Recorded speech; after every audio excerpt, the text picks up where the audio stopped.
sumoto nga dakog kawad-on sa kuha ang pagbuhi nako kay PJ.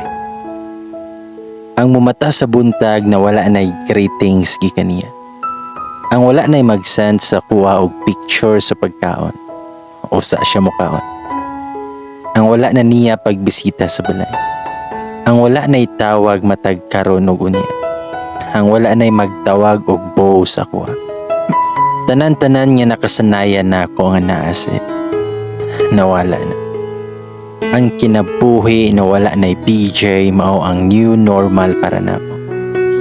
Sakit man, pero kinahanglan na mo padayon.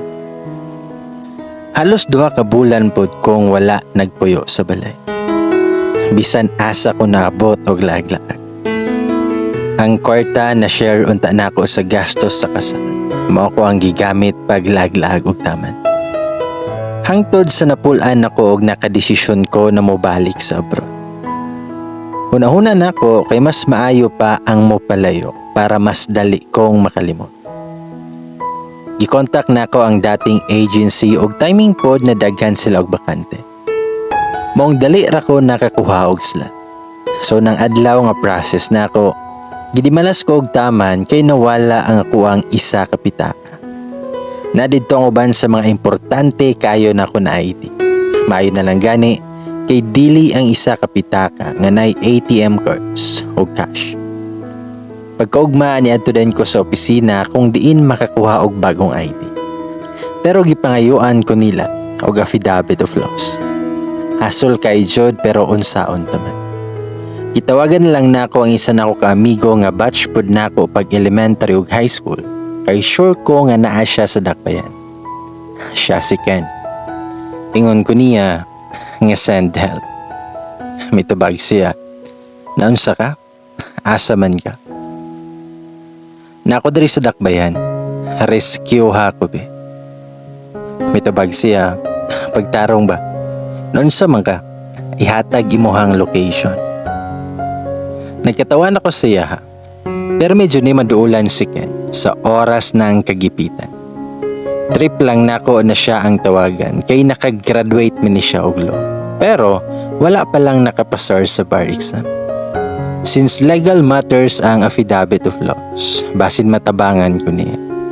Kung ako siyang giingnan, atik lang. Naabit ako sa NCCC. Sa permi na tong ginatambayan dati pa. Bakante ka karon. Kuyogi ko derebe. Karon rabito ako mahangyo. Tubag siya nga.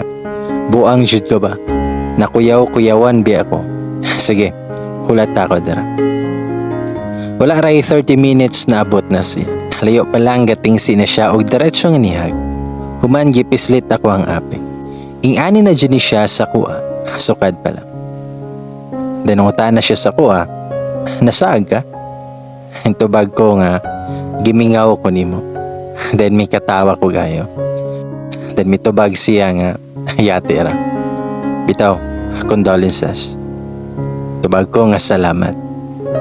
Tiningon siya nga wala ko adto kay napud ko'y urgent na ginaasikaso ato. May tubag ko nga okay ra kayoy, masabtan raman. Halos wala pud ko sa kuang kaugalingon ato na time. Tubag siya nga nabalitaan po na ako itong nahitabo sa niya ni PJ. Ang gago man to siya. Then ako siyang giingnan.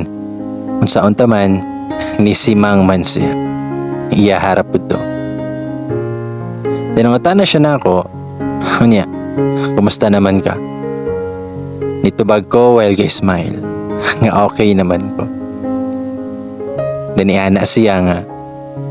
Grabe kay muhang giyagian ba? Naluoy og nabalaka jud ko si Mohato pa. Nitubag ko niya, ayaw daw ko kaluy daw be. Ingon ana raman jud ang life. Dawat-dawat. Tiningon siya sa kuha, ka-fighter oy. Dagon sa bitaw ka dere. Nitubag ko nga, ani manggod na. Nawala ako ang wallet kagahapon og naapil og kawala ako ang mga IDs. Tubag siya nga, ay, katanga sa wallet. Tiningon ko, nga sige, kantsaw pa. Nikatawa ra siya, pero inani jud pod may magistorya. Then ako siyang giingnan, sorry naman. wala ko kabantay daw. Sala ba na ako nga wala niya gi safety iyahang kaugalingon. Nikatawa lang si Ken og nangutana. Unya, nakadari kay? Tubag ko nga, kay gimingaw nimo. Then perting katawa na ako. Tubag siya nga, amaw judo. Okay na jud ay ka kay Joker naman ka karon. Namiana ako niya, nga bitaw. Kailangan ako affidavit of loss para sa request og bagong ID. Tabangi ko be. Attorney na bitaw ka. Then tabag siya nga. High spawn. Attorney Ken na jud. Pagkanindot paminawon. Itubag ko nga pohon. Dinana si Ken nga. Dito rata magkuha sa amigo na ko. Doon lang ilang law firm dari. Ay, nagkaana ka? May tubag ko nga. Wala pa. Pero unya na lang inigbalik na to. Sumoto nga ng lakaw na dayon may paadto sa law firm na ginaingon niya. Samtang nami sa dalan, daghan pa kayo may og na istoryahan parte sa mga kaagi lagi kay dugay-dugay na pod ming wala nakita. Hangtod naabot nami sa opisina. Pagsulod na mo, gigreet mi sa assistant. Danong tana si Ken kung aha si attorney. Nitubag siya nga, ay sir, wala pa siya dire. Pero moabot na to karong taon-taon. Tubag si Ken nga, ay sige, wala to na lang namo. Dinangutan na ang assistant, masari unta inyong tuyo sir. Nitubag ko nga, nawala magod akong ID. Kinahanglan na ako affidavit of loss para makakuha og bago. And mitubag ang assistant, ay okay ma'am. I-assist na lang takadaan para pag-abot ni attorney, iyahan na lang permahan. Sumoto nga gihatag na nako ang mga kailangan na details o gisugda na og buhat sa assistant. Mga pila ka minuto kay nani ni sulod sa office. Si Ken ang unang nakabantay kay siya ang nakaatubang sa pultahan. Samtang ako kay gatalikod.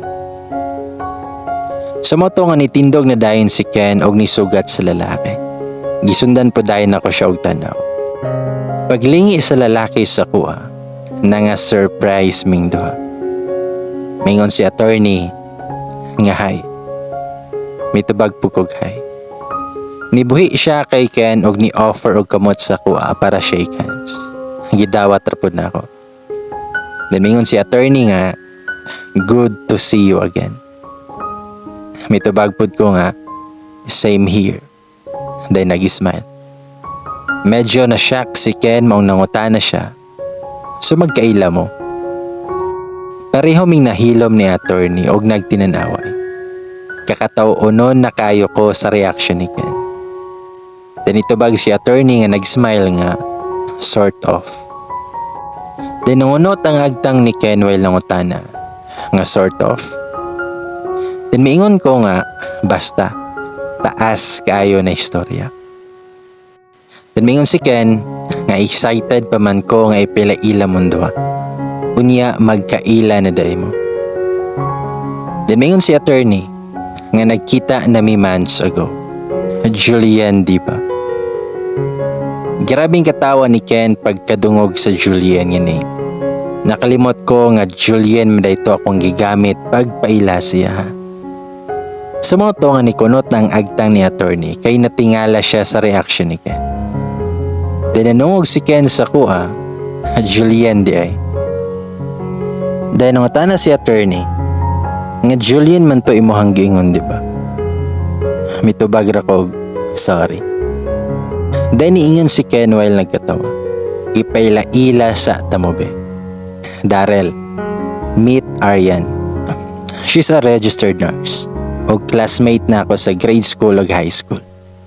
Aryan, meet Darrell. He's a lawyer. Batchmate na ako sa law school. Okay na. Then mingon si attorney Darrell. So Aryan. Naulaw na dyan sinuon ko og maayo samtang wala lang gihapoy undang og panungog si Ken. Then mingon si Ken nga, pinagpala maguni siya og pangalan bro. Kanang dili maigo sa 1/4. Dinangutan na si Darrell, so nga nung Julian. Dayon gi istorya ni Ken ang ako ang full name. O ingon siya nga dati Jaya lang na iyang gamit sa school tungod sa kataas sa ngalan. Karon nag-level up na di ay Juliana. Bitaw, ingani man gud na. Pag anak sa kuha daw, lahi-lahi o gustong ipangalan si mama, papa o lola. Mong gigamit na lang ang tanan. Ang first name kay si papa ang naghatag. Then sa ikaduha kay gikan kay mama. Ug ang Aryan kay gikan kay lola. Ug dira gikuha akong nickname, Nayen. Tinangutan na si Ken, so anong nagkaila mo? Asa mo unang nagkita do? Mitubag ko nga, chismoso judo. Diningon si Ken, ing ana man na, pasin ka mo dyong duha ang destiny ba? Nagkatawa lang si Darrell nga naminaw sa mo ang duha. Diningon si Ken, nga bitaw tanawa. Di ba ikaw gipasakitan ka ni PJ? Unya kinipod siya nagbulag na pud ni sila siyang ex nga si Eunice. Unya nagkita na day mo dati. Unya nagkita pud mo karon.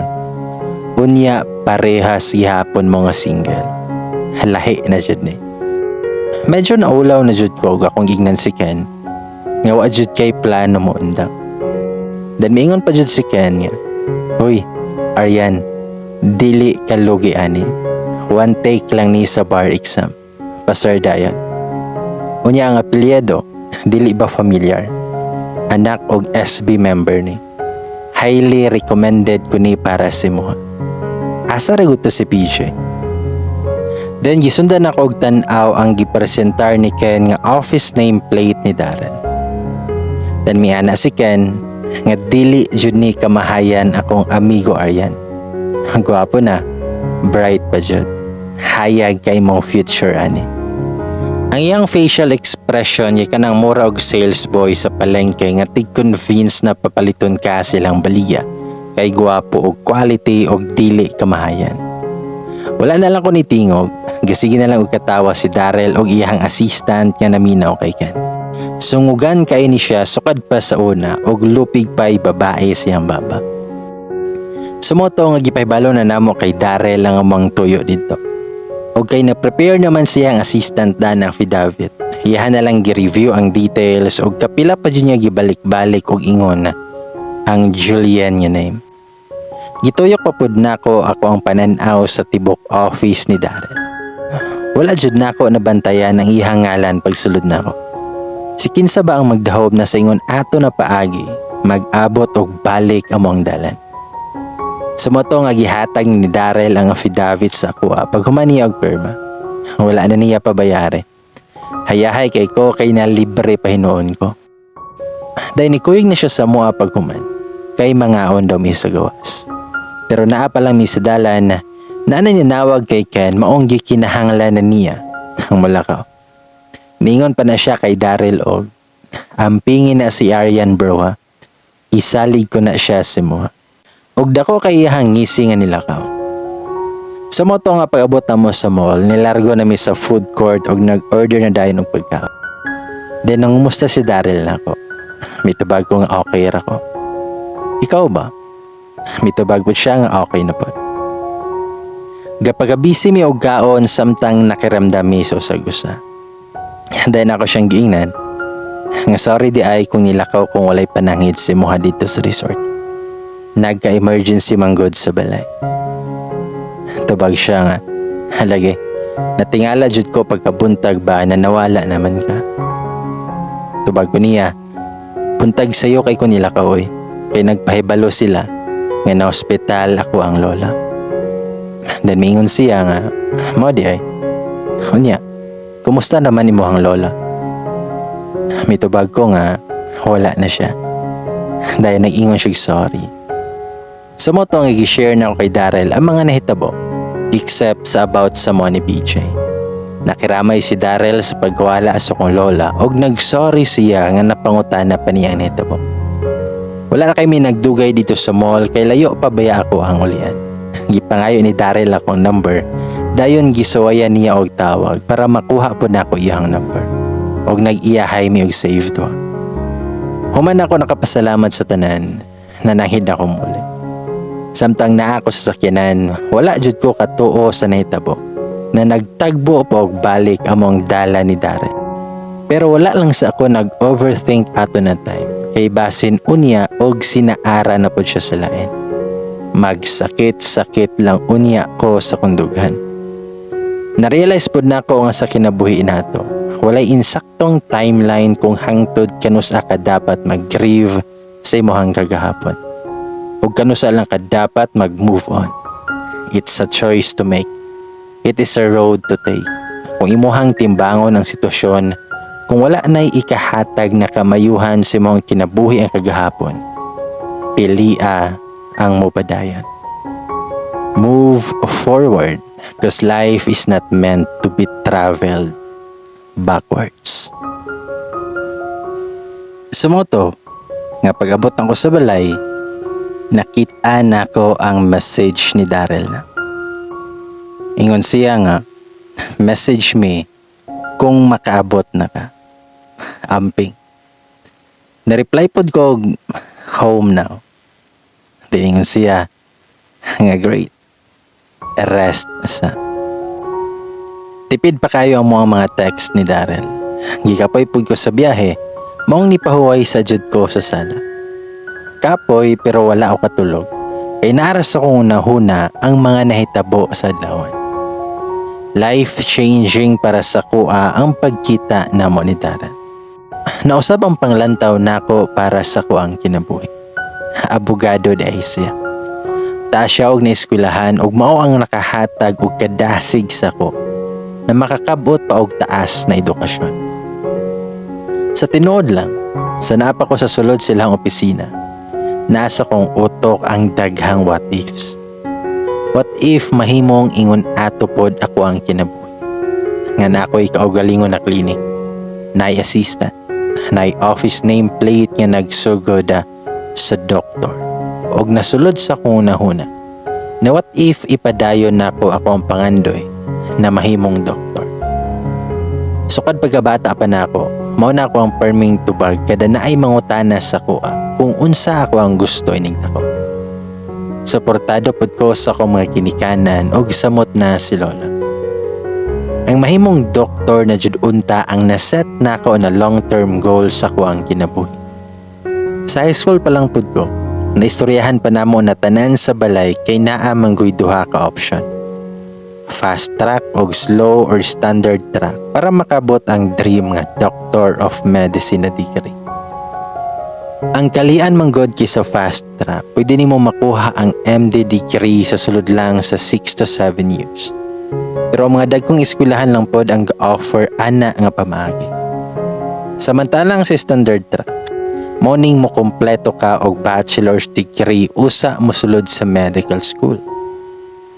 Ang gusto sa kong papa dati, kay fast track na ko largo after high school. Total, kay tag-as man daw ako ang grado, mong sigurado daw na makasulod ko.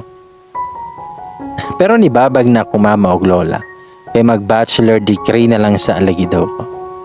Mas gipili na ko ang standard track para na ako'y ingon nga oras na hunahon akong future. Kay basin unya og sa tunga-tunga, dili na di ay ko ganahan.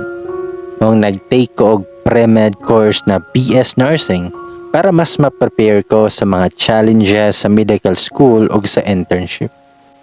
Like ma-practice ko kung saan pag-build a rapport sa mga pasyente o makig-collaborate sa uban pang mga medical professionals. Nakatabang jud pod sa kuha na i-translate ang kahibalo nako gikan sa libro ngadto sa practical na application. Pero tungod kay nakailan ako si PJ sa college, nawala nun akong plano na mopadayon sa medical school. Kay syempre, kailangan og taas na oras ug kailangan pud na akong mopalayo sa iyaha kung didto ko moeskwela sa dakong eskwelahan sa Manila. Na-excited pud kay ko na mogunit og ako ang hinaguan nga kwarta. Maong pagkapasar na ako og exam, ni diretso na dayon kog trabaho. Hangtod nawala na lang jud hinuon sa kong unahuna ang mopadayon. Pero pagkakita na kog otro kay Darrell, mura og gigamyan na ako sa kuang kaugalingon. Kanang feeling nako kay dili mi level kay abogado siya. Unya registered nurse ra ko. Gihuna-huna jud nako og taman kung kayahon ba nako ang mopadayon ng eskwela sa medical school. Dakong sakripisyo ang gikinahanglan. Walay katapusan na sleepless nights nga layo sa pamilya og barkada. Og sure ko na ang mahitabo na pod kay luxury na ang tulog ug ang social life. Idungag pa ang hospital politics, demanding na mga pasyente, murag dili makatao na work schedules ug ang corrupt na healthcare system. Mo'y siguradong mo drain na pod sa tanan nako nga positivity ug basin abot sa panahon, ma-question na pod nako ako ang mga desisyon sa kinabuhi. Sumotong itimbang-timbang nako og taman hangtod sa nakadesisyon ko nga mopadayon na jud. Giingnan ako kung mama o papa sa akong plano. Medyo na-surprise na sila sa akong desisyon, pero nalipay sila nga nagka-interest ko og balik na eskwela. Ingon sila na dili daw ko mabalaka kay kaya raman daw ang mahimong gastos. Nag-iyahay pa na sila og pili og eskwelahan sa Manila nga akong sudlan. Excited kaayo silang duha. Sa mo to nga nag-search na po dayon ko og medical school na gwapong sudlan. Pero syempre, daghan ko kailangan na i-consider na factors. Kay na may mga prestigious na eskwelahan nga taas pod kayo standard. Isa na ang NMAT, percentile cut-off nila sa ginadawat nila ng mga estudyante. Kay kung dili kaabot imong score, dili jud kinila dawaton. Ikaduha kay ang tuition fee sa mga school. Pero financially stable man nun akong ginikanan. Mong kaya ra kayong suportahan akong eskwela hangtod mao man. Gitanaw jud pod nako ang board exam performance sa matag school. Ang ilang passing rate sa mga niaging board. Mag-reflect man gud sa kung unsa na quality sa teaching ug training nga ilang gina-provide sa mga estudyante. Usahay, una na tong gina-consider ang location sa eskwelahan. Pero para sa kuha, mas maayo na may eskwela ko sa eskwelahan na maayo og track record. Pero nagpadayon gihapon amo ang komunikasyon ni Darren. Nahimong friends na pod mi sa Facebook. Naingnan na pod nako siya sa kong plano. Gipangutana pa ko niya kung sure na ba jud ko sa kuang desisyon kay pila pod ka tuig ang kailangan nako i-survive once mosulod nako sa medical school. Nitubag ra pod ko nga sure na kayo ko. Pero usa pa man ko nakalakaw ug nakasugod og process sa kong tanan papers, nilaag na siya sa muang balay. Kataonon pa jud kaayo kay wala man siya nagpahibalo nga mobot siya. Wa man gani nangayo sa kuang address. Sa mauna ni, namubo ko ato sa mga bulak namo sa tugkaran na gamit ang hose. Ug kayamukat pa jud ako ang nawo kay gibugkusan ra nako akong buhok na walay panudlan. Naka t-shirt nga loss kaayo ug mubo kay na shirt na dili na gani makita kay natabunan sa t-shirt. Ug sa dihang nikalit na og hunong ihang sakyanan at tubangan sa balay. Gadwa-duha pa ko kung modagan ba sa sulod or moatubang ko sa iyahan na ingon ato ang dagway. Pero kay nakita naman ko niya, napugos na jud ko og abri sa gate og musugat bisan ga kayamukan. Dako kay hangisi samtang gitunol ang bouquet og paper bag sa kuha. Kapasalamat ra pod ko dayon. Gipasulod nako na siya sa mga balay. Ug tungod kay weekend to, naapareho ako ang ginikanan. Na-surprise na silang mama o papa pagkakita kay Darren. So motong gipaila-ila na ako sila. Then medyo bukahad kay akong heart pag-introduce na ako kay Darren. Ay mapa, si Attorney Darrell D.I., anak ni SB member.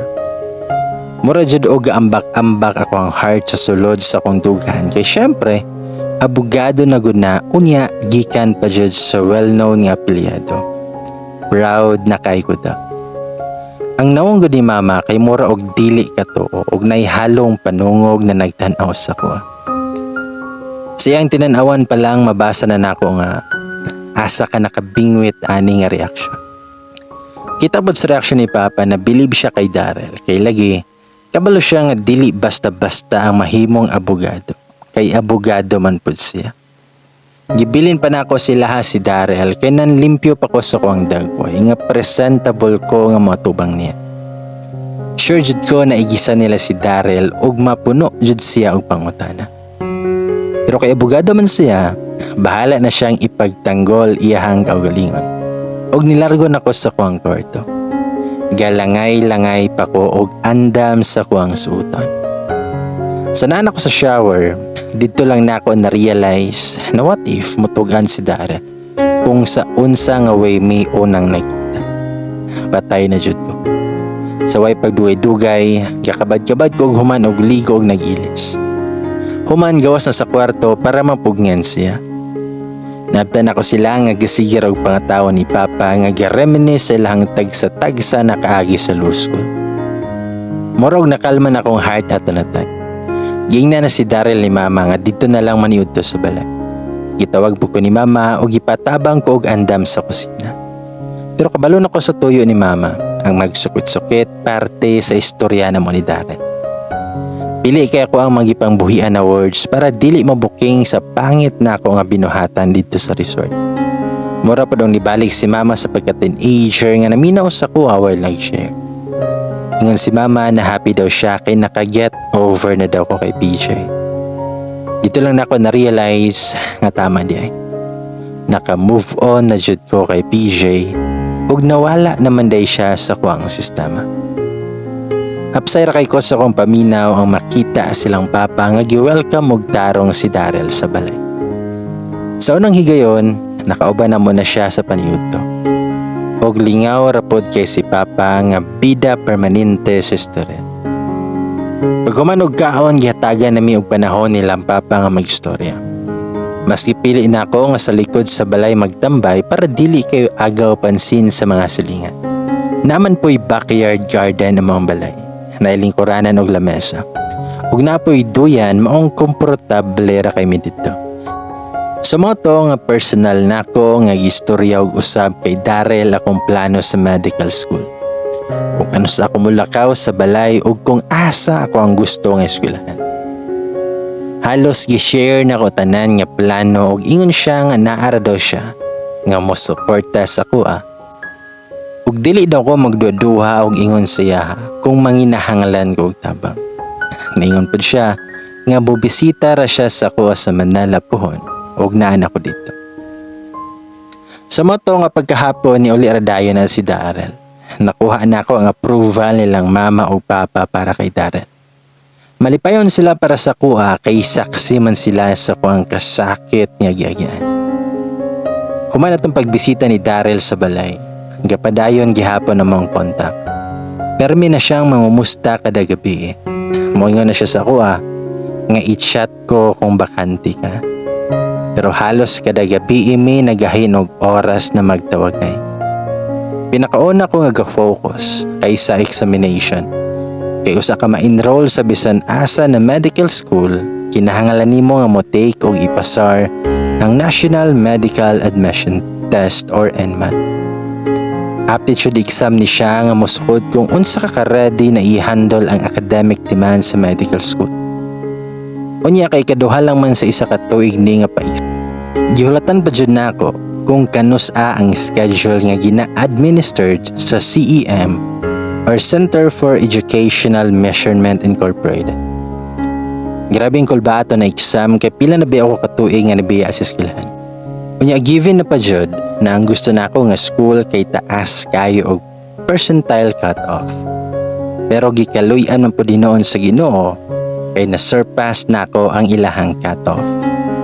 Duha lang magud ang basihan sa mga medical school usa ka makasulod. Ang imuhang NMAT score ug ang imuhang GWA. Mayo pud noon ko grades pag college, mong dili ra ikabalaka. Dahil nilargan ako pa Manila. Nitake og entrance exam sa eskwelahan nga gusto na ako og ikaluy-an pod na napasar gihapon. Then after na ako napasar ang tanan nga screening procedure sama sa entrance exam og interview, gipangayuan gihapon ko og CMED or ang Certificate of Eligibility for Admission to Medical Course. Nagikuha pa na ako sa chat. Dili jud dali ang makasulod sa medical school. Sa pagkumpleto pa lang sa mga required documents, mura na ko og mabuang. Nagikan sa lailahing exams, mga certificates, letters, clearances, interviews sa guban pa. Ug nakaingon jud ko na para sa kuha ang mahimong medical student kay napasar man ako tanan ug nadawat man ko sa kuang pinakagusto na eskwelahan. Nagdorm ra ko dool sa eskwelahan para dili ra kayo hasol. Tanang suporta gihatag sa kong ginikanan sa kuha ug apil na pod si Darrell.